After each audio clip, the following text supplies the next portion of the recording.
Good afternoon, everyone. It's Rachel here, and I just wanted to do a quick Etsy update video. I don't often do that with these sorts of things. I just put them in, but I kind of wanted to explain what they are.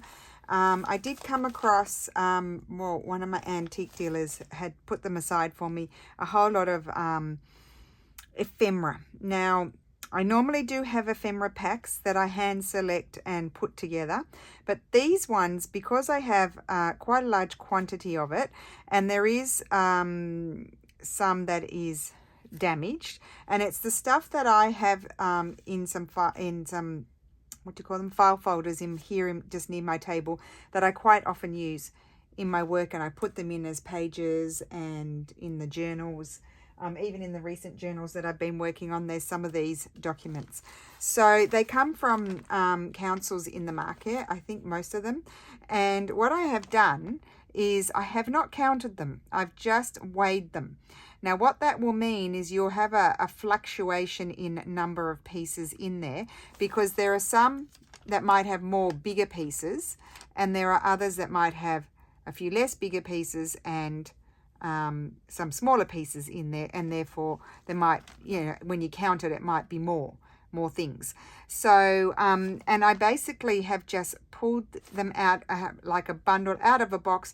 I haven't gone through it. I've just put it on the scale and I've made my packs. So they're super fun. Look, that's always wrapped around these documents to put them together. They're obviously the same type of thing. This is how some of them are, but they are really fun. They're not precious. Really super fun to use, and one of my favorite things to have in my stash. So I'm going to be, until I start to feel precious about them in the sense of my quantity, I'll offer them in my shop, but then when I start to get to a certain point, I'll probably remove them, and then maybe I'll put them back a bit, you know, further down the track, because this kind of stuff is quite hard to come across. And I'm really lucky, like when I go to the antique markets, I hardly ever see this sort of thing. And if you do, they'll be asking you anywhere from €1 to €5 a piece for one thing. So it's not cheap stuff to buy, like in bulk.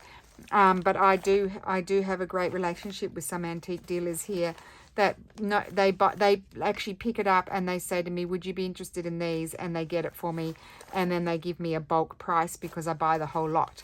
So also because it's hard to find. So this is what they're going to look like. I'll just show you. I've got one that I haven't tied up, just I'll show you, because I felt like I need to do a video to look. They've even got the rusty pins. I usually take those out and put them in a container. So I have, also the other thing, so there's all different dates, 1920, 1952, that could even possibly be occasionally maybe something from the 1800s, but maybe not, because in the other ones that I did sort and that I did put in my, because I've had 2 rounds of this stuff from the same antique dealer and he got them from the same places. There were some 1800 things in there, but honestly, I haven't looked in here. Here we go. No, 1938. I saw an 18 there. But anyway, I honestly have not looked what's in there, because I tell you why. Stefano said to me, do not look in there. Just pick it up, weigh it, and put it in the bundle, because otherwise I start pulling things out. I already said to him, oh, should I pull out the ones that are, not all of them, but some of them that are in better condition to put in the other packs? But no, that was not the point. The point is I'm picking up the bundle. So this has some chewed edges, and then it has some better ones, and all different sizes. And this one too. So all, yeah, as I said, all different dates. This one seems to have, I could be picking things up in certain time frames. Like this seems to be quite a few of night, but not start going through the, I might start pulling stuff out, but not looking there. And it's really lovely stuff. That one's got some good stuff in. Anyway, they're all good. And see, look, their things are still wrapped around them. So inside are lots of fun things to use. So that's that one. And then this is one bundle. So that gives you an idea. Leaving everything, like that's one. I think this one had about 50, between 45 and 50 things. I don't think I counted that one. There's onion skin in there.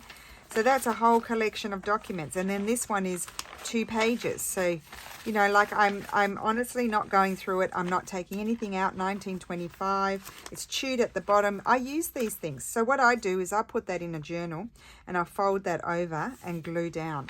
Yeah, I mean, how hard do some people work to get the look? Well, that is the look already. This one, for example, I would iron that. The creases won't all come out. Like, that's double. It's hard to open. I'm not going to look at the writing though. I'm very excited to share this with you guys. This is 1911, I think.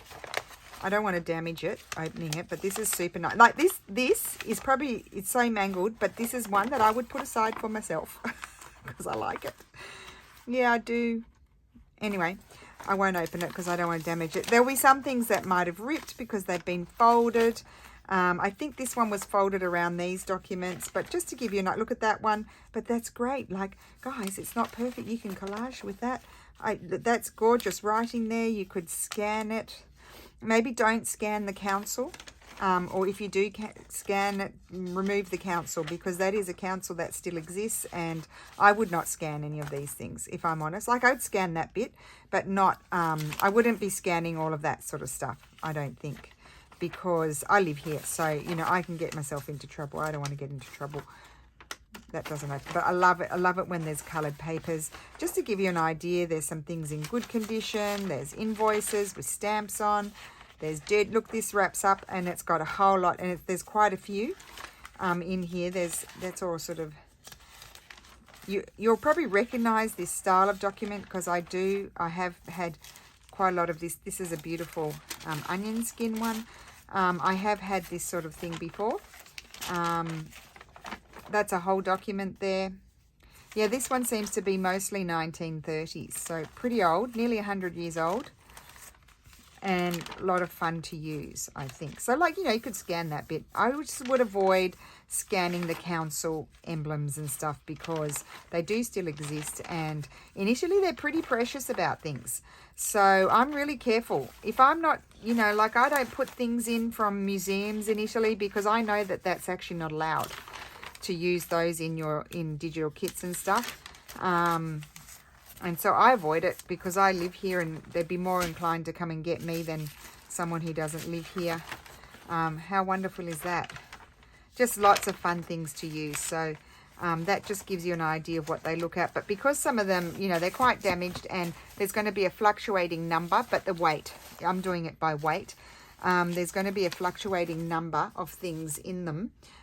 So I just wanted to explain, and of course in varying conditions as well. But I think that for me, the more mangled something is, the more excited I am, because it's texture and it gives me permission to use it. I don't feel like I need to hoard the things. So there we go. But at the time of publishing of this video, I will have put a amount of these in my shop, and they may or may not be repeated. I'll just see how I go with it.